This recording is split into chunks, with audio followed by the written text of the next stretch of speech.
البنك المركزي نزل الفايدة والدولار كمان نزل في البنوك. يا ترى ده تأثيره ايه على السوق؟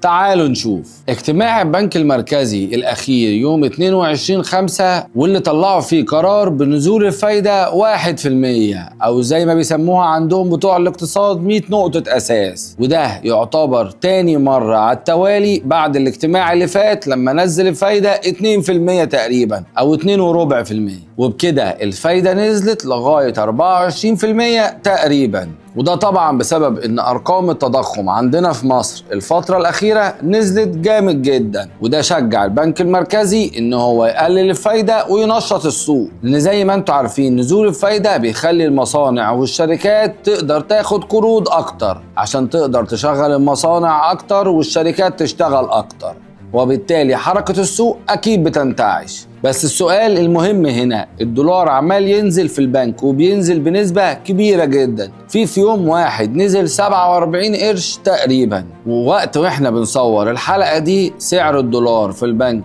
49.83 قرش للشراء و49.96 قرش للبيع، والمتوقع ان لسه الدولار ينزل اكتر واكتر لان احنا داخلين على موسم الصيف وبيبقى فيه سياح كتير جايين مصر، زائد ان معظم المصريين اللي بيبقوا شغالين بره مصر بيرجعوا في الوقت ده، فده بيعمل تدفقات دولارية كبيرة جدا في الوقت ده، وبالتالي سعر الدولار اكيد هيقل. وعلى الرغم من ان الدولار بيقل في البنك، سعر الذهب عمال يزيد وبيزيد كل يوم عن التاني. يا ترى ليه؟ لان زي ما احنا قلنا لكم قبل كده سعر الذهب مرتبط ببورصة عالمية وسعر الدولار في البنك. على الرغم من ان الدولار بيقل، سعر البورصة العالمية واخدة في وشها وطالعة مش عايزة تنزل، وفي ناس كتير متوقعة ان البورصة العالمية تكسر ال 3500 دولار وتوصل لاخر السنة دي 3750 دولار. ودي إجابة سريعة جدا للي بيقول اشتري ذهب ولا اشتري دولار.